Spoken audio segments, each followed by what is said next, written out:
नमस्कार दोस्तों, माया defence dialogue में आपका स्वागत है। दोस्तों, हम बात करेंगे डिफेंस की, फॉरेन पॉलिसी और जियोपॉलिटिक्स के बारे में। साथियों, भारत धीरे धीरे सबसे बड़ा हथियार इंपोर्टर की जगह हथियार एक्सपोर्टर बनने लगा है। जी हाँ दोस्तों, आज ही ब्राजील के सैन्य अधिकारी भारत आए और उन्होंने भारत की private company Bharat electronics limited और बहुत सारी प्राइवेट कंपनियों और एचएएल का दौरा किया। उन्होंने दोस्तों radar, electronic warfare system, anti drone system और बहुत सारे हथियारों का विवरण लिया और भारत से हथियार खरीदने की बात कही। तो दोस्तों, भारत ने अब की बार डिफेंस एक्सपोर्ट में लगभग $1 बिलियन से अधिक के हथियार एक्सपोर्ट किए हैं। दोस्तों, भारत के लिए खुशखबरी भी है, पर भारतीय वायुसेना ये करना नहीं चाहती। दोस्तों, भारत की एडीए, दोस्तों ये डीआरडीओ की ही एक संस्था है। एडीए और एचएएल मिलकर ही उनका ये कहना है कि टेडबीएफ फाइटर जेट हम बनाने के लिए तैयार है, पर टेडबीएफ का ऑर्डर सिर्फ 40 फाइटर जेट का होगा और वो बनाना हमारे लिए महंगा पड़ेगा, क्योंकि अगर भारतीय नौसेना तीसरा एयरक्राफ्ट कैरियर नहीं बनाती है तो वो 45 टेडबीएफ फाइटर जेट ही बना के उनको रुकना पड़ेगा। तो उसके लिए उनको प्रोडक्शन लाइन बनानी होगी, वो भी उनकी बेकार जाएगी और हर फाइटर जेट की कीमत बढ़ जाएगी। न उनको प्रॉफिट मिलेगा, न वो फाइटर जेट को उस प्रकार से बना पाएंगे। तो दोस्तों, उनका ये कहना है, एडीए का और एचएएल मिलकर ये कहना चाहती है सरकार से कि आप ऐसा करें कि ये टेडबीएफ का नौसैनिक वर्जन है, इसका वायुसैनिक वर्जन और का बनाने का ऑर्डर हमें दे दीजिए, ताकि जो भारतीय वायुसेना एमआरएफए डील के तहत जो 114 लड़ाकू विमान खरीदना चाहती है विदेशों से, तो आप आत्मनिर्भर अभियान भी चला रहे हैं। एडीए का ये कहना है, एचएएल का ये कहना है कि आप स्वदेशी अभियान चला रहे हैं और आप स्वदेशी फाइटर जेट को छोड़कर विदेशी फाइटर जेट क्यों खरीदना चाहते हैं। तो दोस्तों, भारतीय वायुसेना का यह कहना है कि एचएएल अभी हमारे को तेजस MK1A की डिलीवरी समय पर नहीं कर पा रही है, तो क्या ये हमारे को समय पर 114 लड़ाकू विमान दे पाएंगे। तो एचएएल और एडीए का कहना है कि अगर ओरका विमान लगभग 100 लड़ाकू विमान का ऑर्डर हमें मिलता है तो हम अधिक से अधिक प्रोडक्शन लाइन का निर्माण करेंगे और प्रोडक्शन लाइन में अधिक से अधिक फाइटर जेट का निर्माण करेंगे, जिससे वायुसेना की पूर्ति हो जाएगी। तो दोस्तों, आपको क्या लगता है, क्या भारतीय वायुसेना को ओरका विमान खरीदना चाहिए? जो दोस्तों आपको फोटो दिखाता हूं, जो ये ओरका विमान है, जो इस प्रकार से दिखता है, जिसमें कैनाड है और डेल्टा विंग डिजाइन है। दोस्तों, टेडबीएफ फाइटर जेट में भी कुछ ज्यादा अंतर नहीं है, उसको सेमी स्टेल्थ बनाया गया है। उसका आगे का मुंह आप देख सकते हो, उसको एम का विमान की तरह उसका क्रॉस सेक्शन एरिया स्टेल्थ बनाया गया है ताकि वो राडार में नजर नहीं आए, जबकि ओरका विमान का चेहरा तेजस MK2 की तरह है। वो दोस्तों ट्विन इंजन फाइटर जेट है, जबकि तेजस फाइटर जेट सिंगल इंजन है। बस इतना ही फर्क है, और वो भी 4.5 जनरेशन फाइटर जेट होगा। और भारतीय वायुसेना भी जो 114 लड़ाकू विमान खरीदना चाहती हैं, वो 4.5 जनरेशन के विमान खरीदना चाहती हैं, जिनमें से अमेरिका अपना F/A-18 सुपर हॉर्नेट देना चाहता है।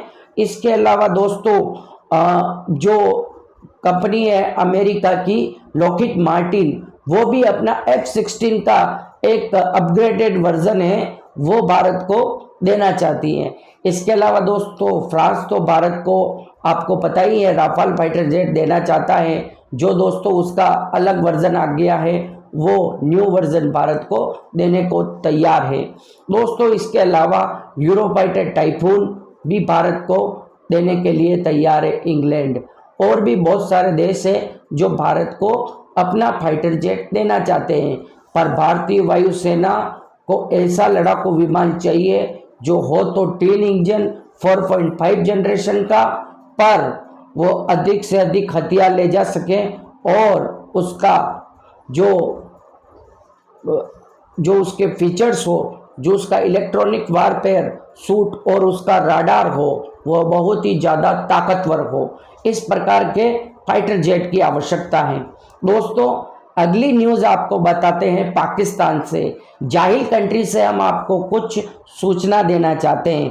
दोस्तों, पाकिस्तान के राष्ट्रीय कमान प्राधिकरण के पूर्व सलाहकार लेफ्टिनेंट जनरल जो सेवानिवृत्त हैं खालिद किदवई ने पाकिस्तान की परमाणु नीति में अंतर्दृष्टि प्रदान की है। दोस्तों, खालिद साहब का ये कहना है कि भारत में BMD मिसाइल सिस्टम है जो पूरे भारत को प्रोटेक्ट करेगी, जिसकी रेंज दोस्तों 5000 किलोमीटर तक है। मतलब वो 5000 किलोमीटर तक ये एयर डिफेंस सिस्टम भारत की सुरक्षा कर सकता है। इसके अलावा उसके बाद में हमारा S4 एयर डिफेंस सिस्टम है। उसके बाद में दोस्तों हमारा MRSAM एयर डिफेंस सिस्टम है। उसके बाद QRSAM एयर डिफेंस सिस्टम है। उसके बाद आकाश एयर डिफेंस सिस्टम है। उसके बाद स्पाइडर एयर डिफेंस सिस्टम है। भारत के पास इतने प्रकार के एयर डिफेंस सिस्टम है और 2 से 5 एयर डिफेंस सिस्टम हमारे पास रशियन है। ठीक है। उसके अलावा दोस्तों हमारे पास बहुत सारे और भी राडार हैं। इन सब को चकमा देके भारत के जहां परमाणु हथियार का जखीरा है वहां पर पाकिस्तान हमला कर सकता है।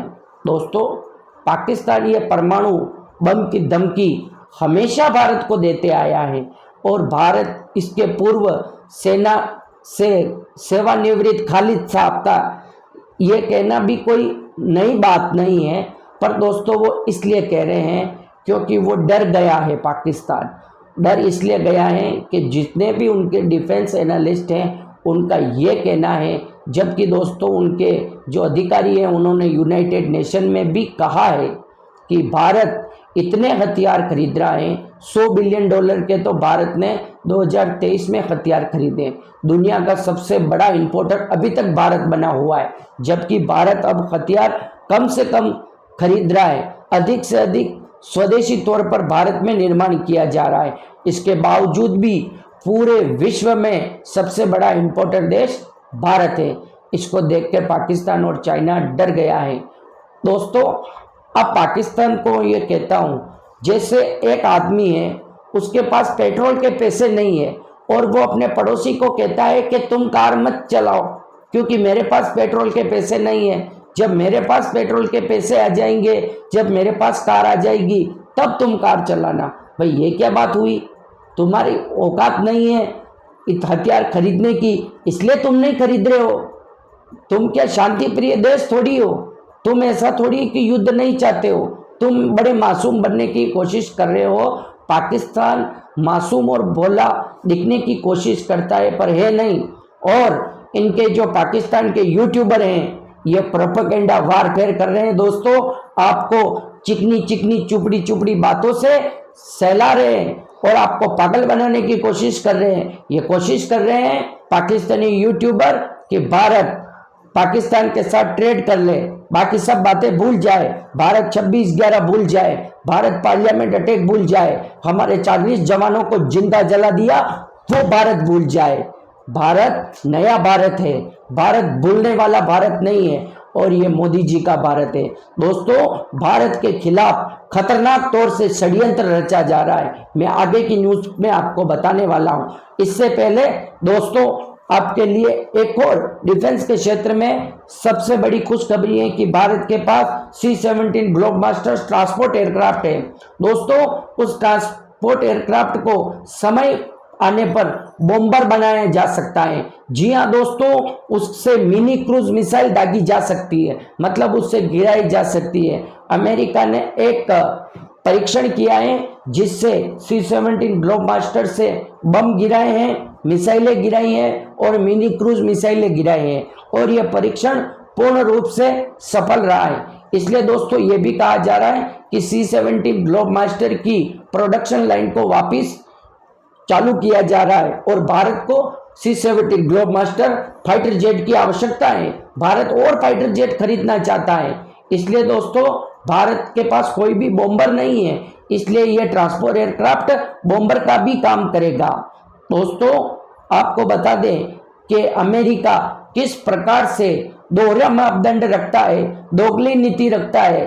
अमेरिका की हिपोक्रेसी भारत के सामने आ चुकी है कि अमेरिका एक तरफ से दोस्ती का हाथ बढ़ा रहा है, दूसरी तरफ से भारत के पीठ पीछे छुरा घोंप रहा है। दोस्तों, अमेरिका ये नहीं चाहता कि भारत के प्रधानमंत्री मोदी जी बने, इसलिए दोस्तों अमेरिका के बड़े बड़े बिजनेसमैन जॉर्ज सोरोस जैसे, उन्होंने दोस्तों लगभग $5 बिलियन खर्च कर दिए हैं अभी तक मोदी जी को प्रधानमंत्री न बनने के लिए। दोस्तों, वो इसलिए क्योंकि उन्होंने जब कहा कि आप रशिया से तेल मत खरीदिए, तब मोदी जी ने कहा कि भारत की जनता महंगा तेल नहीं खरीद सकती। हमारी जनता ने अभी कोरोना काल से अभी मुक्त हुए हैं, लोगों के पास पैसे नहीं है, तो उन्होंने रशिया से तेल खरीदा।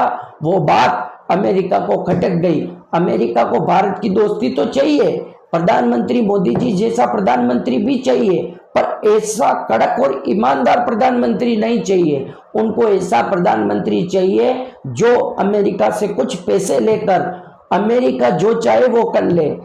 अमेरिका ये चाहता है कि अमेरिका के कहने पर क्वाड में भारत मिलिट्री जॉइंट वेंचर नहीं किया। मतलब अमेरिका ये चाहता है कि जिस प्रकार से अमेरिका पर हमला होता है तो जापान और साउथ कोरिया इस प्रकार की कंट्री या ऑस्ट्रेलिया उनके साथ युद्ध करने के लिए तैयार हो जाती है।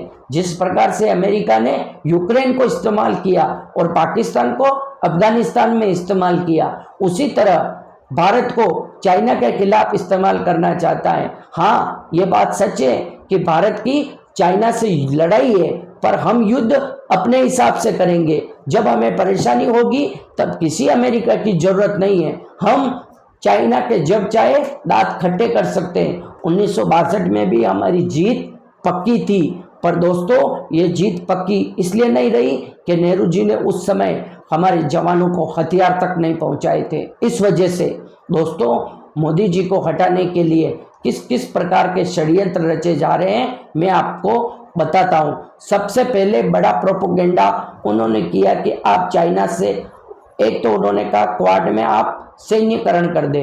भारत ने कहा नहीं, हम सैन्यकरण नहीं करेंगे। दूसरी बात, जब दोस्तों उन्होंने कहा कि हम लाल सागर में, रेड सी में हूती विद्रोहियों और टेररिस्ट के खिलाफ एक ऑपरेशन चला रहे हैं जिसमें भारत हमारे साथ आ जाइए। मतलब अमेरिका चाहता था कि सैन्य सहयोग करे भारत, पर भारत किसी भी के कहने पर सैन्य सहयोग नहीं कहता। भारत ने मना कर दिया और खुद अपनी नेवी को उतारा और हूती विद्रोहियों के और सोमालिया के वो जो लुटेरे हैं उनके दांत खट्टे कर दिए।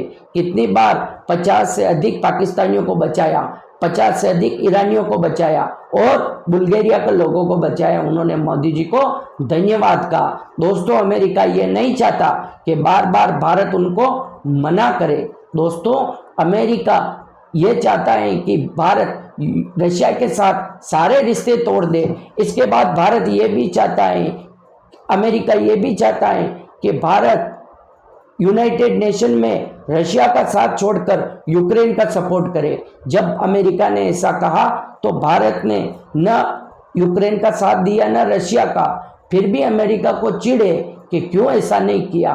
तीसरा सबसे बड़ा कारण, भारत में एकजुट हो गए हिंदू जागृत हो गए, और जब राम मंदिर बना तब अमेरिका और पूरे विश्व में भारत के खिलाफ एक प्रोपोगेंडा बना दिया कि हिंदू वर्चस्व हो रहा है भारत में और मुसलमानों पर अत्याचार किए जा रहे हैं। यह प्रोपोगेंडा अमेरिका ने मिलकर करवाया और ऊपर से कहता है कि भारत की हमारे साथ जिगरी दोस्ती है।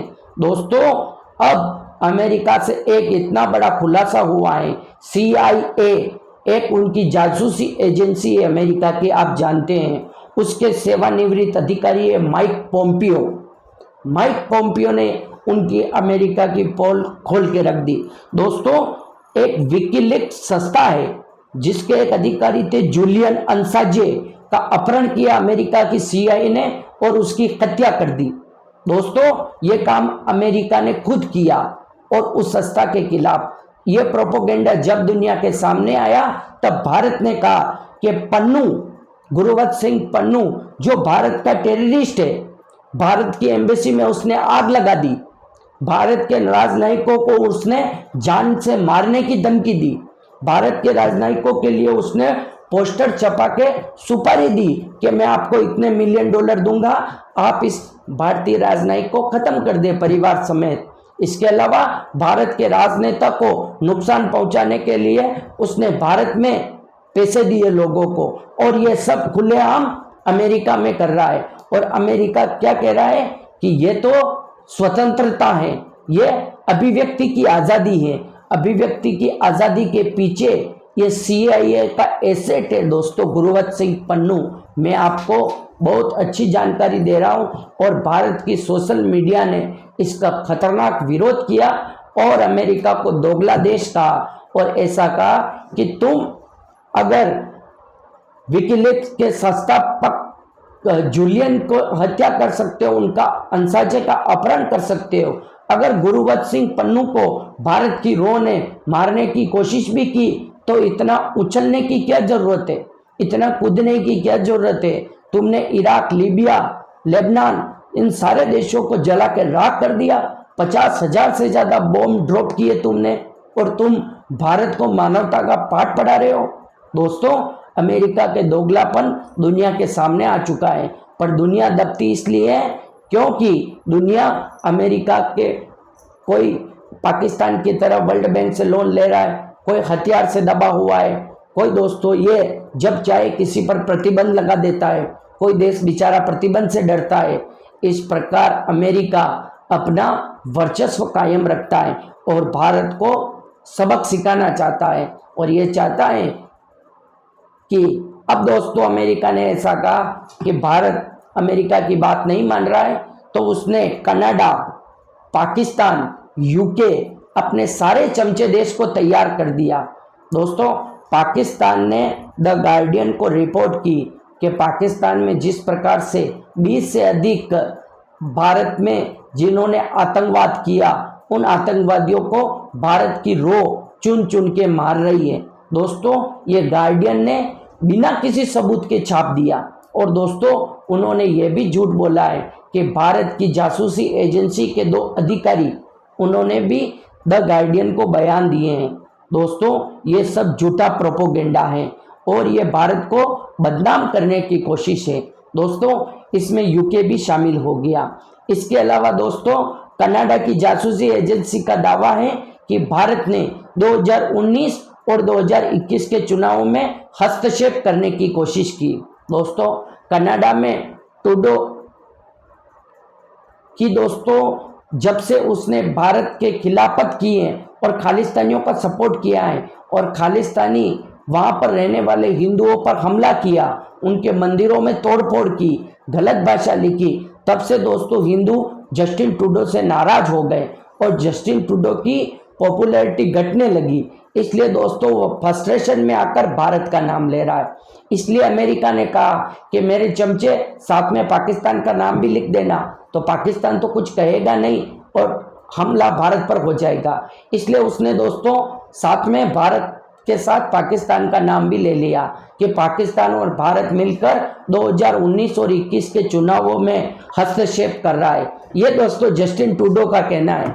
थोड़े दिन पहले जस्टिन ट्रूडो माफी मांगना चाहता था, पर दोस्तों अब जस्टिन ट्रूडो इस प्रकार से अमेरिका के कहने पर हमला कर रहा है।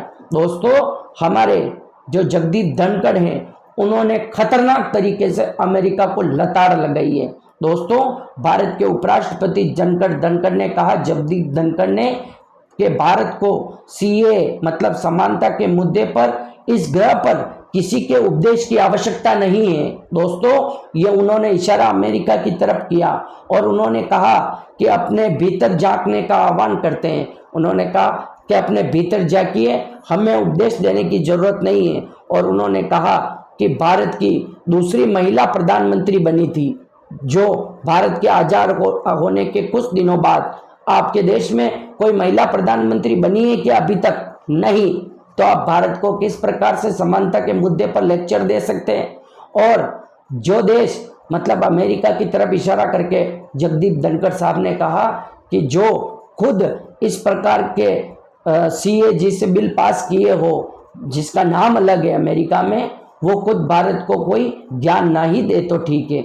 उन्होंने कहा कि सुप्रीम कोर्ट की जज भारत में महिलाएं हैं, कई बार महिला बन चुकी है, पर 200 साल की डेमोक्रेसी होने के बाद भी कुछ देशों में अभी तक महिला जज नहीं बन पाई है। 200 साल की डेमोक्रेसी दुनिया में किसकी है? केवल अमेरिका की है। और ये इनडायरेक्टली अटैक जगदीप धनखड़ साहब ने अमेरिका के ऊपर किया और उन्होंने कहा कि आदिवासी महिला हमारी राष्ट्रपति हैं, आप किस प्रकार से भारत को समानता का लेक्चर दे सकते हो? आपकी कोई राष्ट्रपति बनी है क्या? आपका कोई प्रधानमंत्री बना है क्या? क्या आपका कोई महिला जज बना है? इसके अलावा दोस्तों, जगदीप धनखड़ ने यह भी कहा है कि हमारे जो माइनॉरिटी है, डॉक्टर मनमोहन सिंह वो प्रधानमंत्री रहे, डॉक्टर एपीजे अब्दुल कलाम वो मुस्लिम थे, वो राष्ट्रपति रहे। आप किस प्रकार हमारे को कह सकते हो? और आप हमें ज्ञान दे रहे हो? ये ज्ञान नहीं दे तो अच्छा है अमेरिका। और अमेरिका को इस प्रकार भारत ने दोस्तों हड़काया। और दोस्तों, अमेरिका अब भारत को चुनाव के टाइम में दबाने की कोशिश कर रहा है, इसलिए भारत पर हर दिन एक नया प्रोपोगेंडा अटैक हो रहा है। केजरीवाल के मामले में बीच में अमेरिका बोला, ठीक है, तो अमेरिका के एरिक गारसेटी एम्बेसडर ने बोला कि ये रेड लाइन है, इस रेड लाइन को भारत क्रॉस नहीं करे तो अच्छा है। यह बयान देने के बाद जो देश प्रेमी हैं, जो राष्ट्रभक्त हैं, वो सोशल मीडिया पर उनको खतरनाक गुस्सा आया और उन्होंने अमेरिका को दोगला देश कहते हुए उसकी औकात बताई। इसलिए दोस्तों, इस वीडियो को ज़्यादा से ज़्यादा शेयर करो, ज़्यादा से ज़्यादा लाइक करो और लोगों तक पहुंचाओ और समझाओ कि मोदी जी क्यों जरूरी है, हमारे प्रधानमंत्री क्यों हमारे लिए अति आवश्यक है। और पाकिस्तान और चाइना ने लगभग 10,000 करोड़ से अधिक रुपए मोदी जी को हटाने के लिए भारत की मीडिया में खर्च किए हैं, जो मोदी जी के खिलाफ प्रोपोगेंडा कर रहा है। अरे यार, आप सोच रहे होंगे कि मैं कोई बीजेपी का हूँ, नहीं दोस्तों। जो आदमी ईमानदार है, जिसके ऊपर एक भी घोटाले का कोई इल्ज़ाम नहीं है, जिसने अपना तन मन धन देश को समर्पित कर दिया हो, ऐसा प्रधानमंत्री कौन नहीं चाहेगा। हम क्यों चाहेंगे राहुल गांधी जैसे घटिया आदमी को, जो कहता है कि आग लगा देंगे भारत में, हम ये कर देंगे। हिंदुओं के बारे में बोलने वाला पहला प्रधानमंत्री आया है। हमने 800 साल की गुलामी के बाद हिंदू गर्व से कहना अब कुछ सालों में सीखा है, जब से राम मंदिर बना है। और हमारे राम का भी इन लोगों ने अपमान किया था, इसलिए आज कांग्रेस का सर्वनाश हो गया है। जो पार्टी उगता हुआ सूरज थी, आज वो डूबता हुआ चांद हो गई है। तो दोस्तों, वीडियो को लाइक करें, शेयर करें और सब्सक्राइब करें। और देशभक्त हमेशा इस प्रकार के वीडियो के लिए अपना सजेशन कमेंट बॉक्स में ज़रूर लिखें और मुझे बताएं कि अगला वीडियो किस पर बनाना है। जय हिंद।